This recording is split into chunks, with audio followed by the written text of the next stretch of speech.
Muchas gracias. Y agradezco a la mesa directiva su amable invitación para presentarme ante ustedes. Hoy por hoy hemos visto un avance de la anestesiología y hemos visto que los avances médicos nos han llevado a encontrar muchos puntos comunes. El doctor Uria Guevara mencionó muchas sustancias que para ustedes son de manejo común, la sustancia, el factor de necrosis tumoral, las interleucinas, muchas otras citocinas que participan en la génesis de la apoptosis. Estos mismos elementos se utilizan y son los elementos que causan deterioro articular, son los mismos elementos que causan deterioro del endotelio y por tanto cada día más parece ser que el dolor y la inflamación son elementos comunes en las enfermedades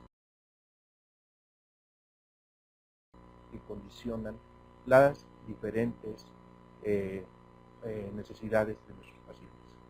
Es muy importante que consideremos que no solamente el paciente puede sufrir infartos, no solamente puede sufrir de una hemorragia abierta posoperatoria, no solamente puede sufrir un síndrome un trastorno de desestrés respiratorio, sino hay un evento vascular, que es la tromboembolia, la enfermedad tromboembólica venosa, la trombosis venosa profunda, la flebotrombosis, etcétera. Tiene muchas manifestaciones clínicas y creo que es un diagnóstico que debemos considerar. Es bien importante pensar lo siguiente. Nuestros pacientes generalmente pensamos que cuando producimos una lesión quirúrgica y hacemos una incisión, el mayor riesgo es que van a sangrar. Sin embargo, lo más llamativo de esto, que la paradoja, es que los pacientes pueden sangrar, pero también se pueden trombosar.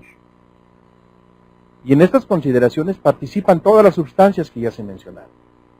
Y tan es así que todo esto se está tan imbricado que muchas veces no pensamos en el diagnóstico y tenemos un paciente complicado en el posoperatorio y seguimos inventando toda una serie de excusas para no aceptar que tenemos un paciente con una complicación venosa. También es subestimado. Pues sí, está inflamada su pierna, pero pues finalmente con ejercicios y rehabilitación va a mejorar. Sin embargo, este es un padecimiento potencialmente fatal. Y que además se gasta mucho dinero. Vamos a ver en el transcurso de la plática cómo en algunos países donde se llevan las estadísticas y ya la farmacoeconomía está muy avesada, los costos que generan estos pacientes son muy elevados.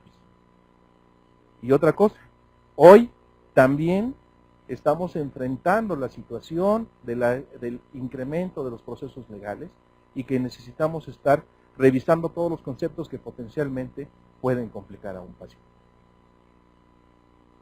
En los Estados Unidos se habla de que las cifras son enormes, que hay millones de reingresos por trombosis venosa profunda y que hay miles de muertes. En México estamos muy limitados para llevar este proceso de tipo epidemiológico por una razón muy simple. Nosotros no hacemos un número de necropsias lo suficientemente elevado para tener un background, un buen respaldo para decir que los pacientes están muriendo por esto o por otra razón y en quienes todos estos elementos se están presentando en vivo. Llama la atención que se supone, y estamos viendo ahí en las páginas del INEGI, que de los 500 a 600,000 personas que mueren cada año en México, lo más probable es que el 10% o tal vez más mueran directamente por causas atribuibles a una enfermedad tromboembólica venosa y que otros muchos van a morir por eventos vasculares oclusivos en otras áreas, como es el caso del evento vascular cerebral o el infarto del miocardio. De tal suerte que con el progreso y el progreso de la edad de nuestra población y con el cambio epidemiológico que se está dando, lo más probable es que en 10 años o en 15 años, la mayor parte de los que estamos aquí estemos en riesgo de morir por una enfermedad de tipo oclusivo vascular. Y esto se ha evidenciado desde hace mucho tiempo. En el siglo pasado, ya en la época en que el crecimiento de las especialidades médicas y la formación era importante, se hicieron estudios en necropsias y llamó la atención de que era muy elevada la presencia de trastornos oclusivos vasculares venosos que se habían complicado con una embolia pulmonar y habían desencadenado la muerte del paciente. También en el Instituto Ignacio Chávez, Instituto Nacional de Cardiología, se hizo esto mismo y se encontraron cifras semejantes y vemos que la prevalencia de la enfermedad es muy elevada y que si no causa directamente la muerte, también es coadyuvante para ella y va a desencadenar toda una serie de factores que van a llevar al paciente a fallecer y que finalmente pudieron haber sido prevenidos. Yo pondría en el aire la pregunta: ¿cuánto valdrá para cualquiera de nosotros un año de vida extra en condiciones de salud? Porque muchas veces lo que se valora es cuánto se va a gastar en la profilaxis. Esto ya lo habíamos visto, hay un cambio poblacional que no es tan dramático si lo vemos en el corto plazo, pero en el plazo largo estamos viendo que va a invertirse. Muy seguramente dentro de 20 años, la mitad de los que estamos aquí vamos a estar en estas áreas.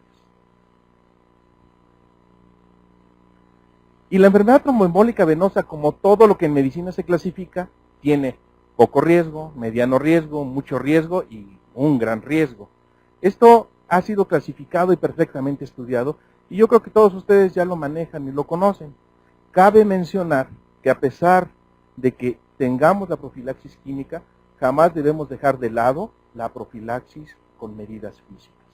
A todos los grupos de riesgo tenemos que movilizarlos tempranamente, tenemos que utilizar medias elásticas, tenemos que ponerlos a hacer ejercicios respiratorios, pero también tenemos que poner una profilaxis química. Sobre todo aquellos pacientes que están en los grupos de más alto riesgo y que tienen hasta el 10% de probabilidades de morir por una complicación, por una embolia pulmonar. Pero ¿qué pasa con aquellos que no la sufren? Se dice, y esto es un estudio que realizaron en el Hospital Central Militar, que hasta el 70% de las trombosis venosas profundas que se presentan, sobre todo debajo del hueco popliteo, son asintomáticas. Sin embargo, el 100% de los pacientes que sufran una trombosis venosa profunda van a desarrollar un síndrome posttrombótico, que puede ser desde el simple edema de la pierna hasta las úlceras graves que veremos más adelante en las diapositivas. Y entonces, todos estos pacientes dentro de su árbol de repliegue para analizar los diferentes desenlaces van a terminar en una complicación grave. Es decir, en un análisis de Markov, el elemento, el desenlace absorbente va a ser, desde el punto de vista del paciente el más grave, la muerte, y desde el punto de vista de la institución por los gastos, el síndrome posttrombótico. Entonces, con todo esto podemos ver lo siguiente, que la trombosis venosa profunda es un problema potencialmente fatal, realmente es un problema de salud, porque a pesar de haber sido descrito desde sus características más elementales por Virchow en el siglo XIX, nosotros hoy seguimos lidiando con esto. Hoy ya sabemos más, ya sabemos los cambios endoteliales que se producen y todo aquello que va a predisponer al problema tromboembólico venoso. Sin embargo, aún hay una serie de elementos que nos limitan a usar la profilaxis y en muchas ocasiones son fáciles de salvar. Los efectos, ya habíamos visto, los efectos de la trombosis venosa profunda van a ser el síndrome postflevítico, la insuficiencia venosa, pero también cuando esos pequeños émbolos se desprenden y van a dar a los pulmones, nos van a producir hipertensión pulmonar, con todo lo que esto significa. Obviamente lo más grave es el paciente que fallece por una complicación de este tipo. Pero ¿qué sucede cuando nosotros utilizamos un antitrombótico? Pues sucede que vamos a disminuir el riesgo, pero no lo podemos desaparecer.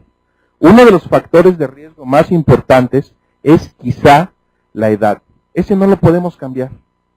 No importa cuánto tiempo nosotros dediquemos a estudiar a nuestro paciente, en todas las características, ya lo decía el ponente anterior, la edad va a ser un factor de riesgo que incrementa la posibilidad de todas las complicaciones. Y las edades extremas de la vida son las que requieren de más cuidados. Pero para los fines de la plática que hoy estoy aquí frente a ustedes, la prevención de los pacientes mayores de 70 años se hace de manera agresiva para darles más tiempo de vida con calidad. Y hablábamos de costos. Aquí hay muchos porcentajes interesantes. Sabemos que en farmacoeconomía se habla de costos directos, que son los conceptos de la atención médica, y costos indirectos, que es lo que se paga por incapacidades, por pensiones tempranas, por pensiones heredadas, es decir, por las que se dan a las viudas y a los huérfanos, etc. Pero si todos esos porcentajes lo traducimos a algo tangible y tan tangible como los centavos, pues veremos que en Alemania, en 1998, se gastaron 670 millones de euros. Creo que andamos por ahí de los 17 pesos en el euro, entonces hagan la conversión, más o menos cuánto se gasta en dinero para atender este tipo de pacientes. Pero bueno, en Alemania está muy lejos. ¿Qué ha sucedido en México? Nosotros tratamos de hacer algo sin emular a estos hombres que en Alemania tienen y anotan cada pedacito de tela adhesiva que gastan, y en el hospital revisamos qué era lo que sucedía con nuestros pacientes, porque empezamos a ver que a pesar de la profilaxis, bueno, había algunos pacientes que desafortunadamente desarrollaban el evento. ¿Y qué pasó? Bueno, normalmente nosotros teníamos en los pacientes 8.2 días. Le hacíamos 2 interconsultas, que era obviamente la de ustedes los anestesiólogos y la de nuestro médico internista o el cardiólogo. Le hacíamos 4 determinaciones de laboratorio, que eran los preoperatorios y los hematocritos necesarios para evaluar si necesitaba alguna transfusión. El paciente normalmente salía del hospital con una disminución del dolor, se iba tranquilo a casa y en 3 o 6 semanas de rehabilitación el paciente estaba manejando su prótesis y se sentía perfectamente. Sin embargo, ¿qué sucede cuando el paciente tiene una complicación venosa? Pues muy simple, los días de estancia casi se duplican y esto es la media. Hubo pacientes que estuvieron más tiempo.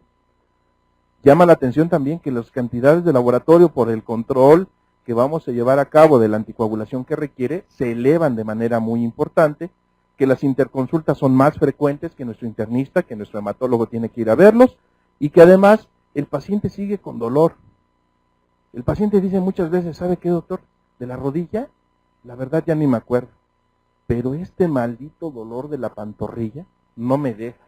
La pierna la tengo hinchada y no puedo caminar, ni puedo hacer siquiera mis ejercicios.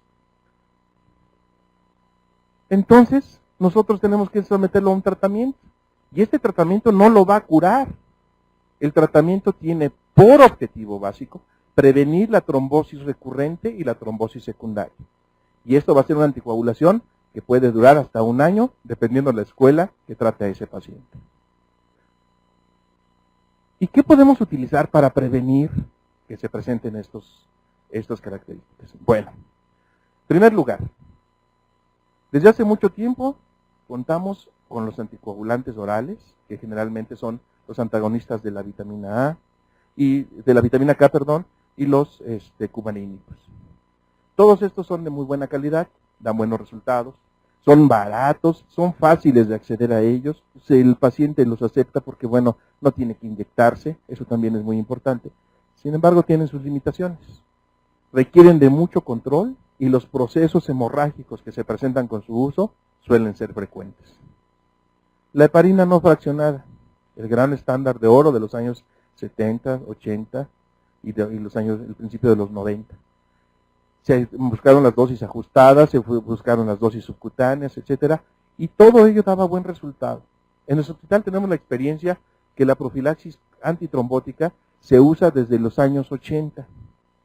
Tenemos un buen de años, ya 25 años utilizando profilaxis antitrombótica preoperatoria. Y hasta hoy no hemos tenido ningún evento que nos haya producido que nos arrepintamos de usarla. La heparina de bajo peso molecular, con su advenimiento, vino a revolucionar el contexto de la antitrombosis, puesto que, al contrario de la heparina no fraccionada, tiene menor índice de probabilidades de provocar una trombocitopenia inducida por heparina. Tiene además la característica que no requiere de control de laboratorio, el precio no es muy elevado y que potencialmente puede ser revertida con la protamina. Los pentasacáridos, un producto que hoy por hoy tiene solamente una cadena de 5 azúcares que estimulan un lugar específico del factor 10 Y una vez que han inhibido su conversión al factor 10 activado, se desprende y va a actuar en otra molécula.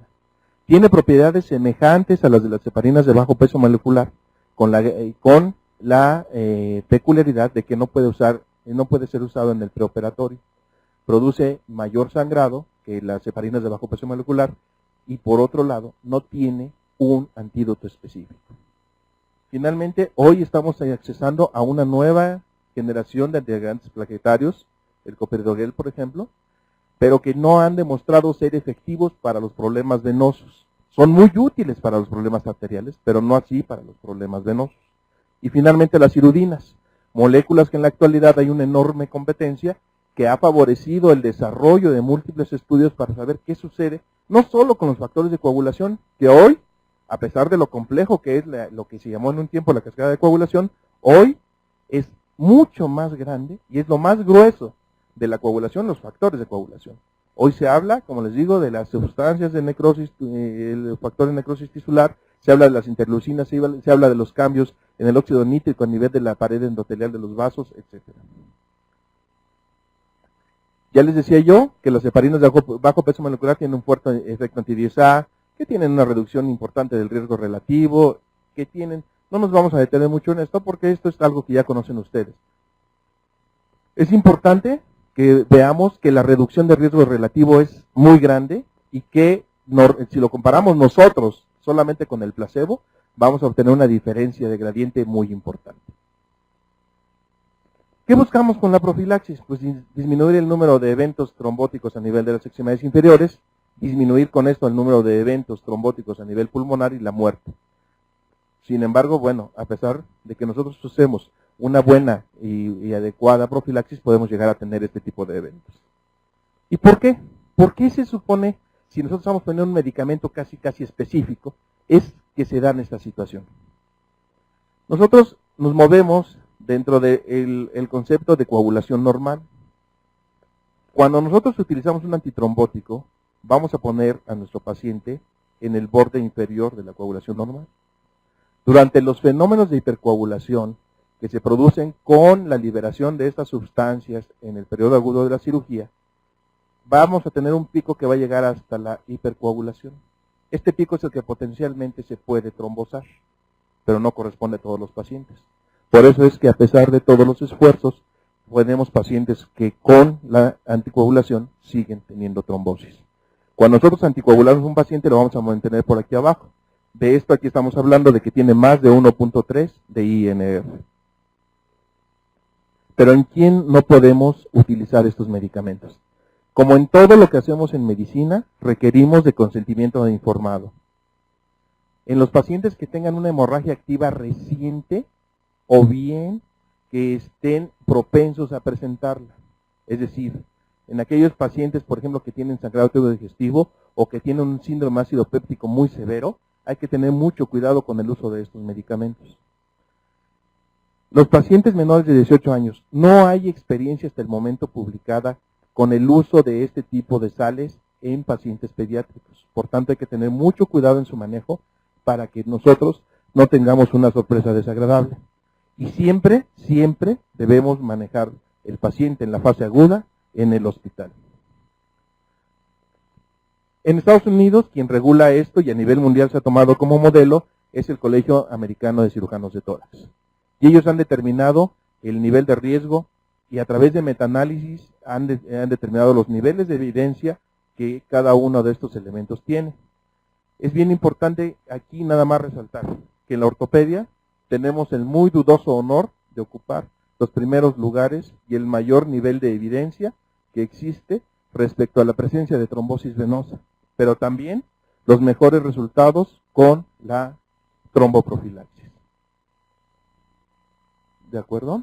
Igualmente, aquí vemos que a pesar de que se hacen más cantidad de estudios y tenemos mayor cantidad de pacientes operados por el concepto de cirugía general, la prótesis total de cadera y la prótesis total de rodilla tienen un riesgo crudo sumamente elevado.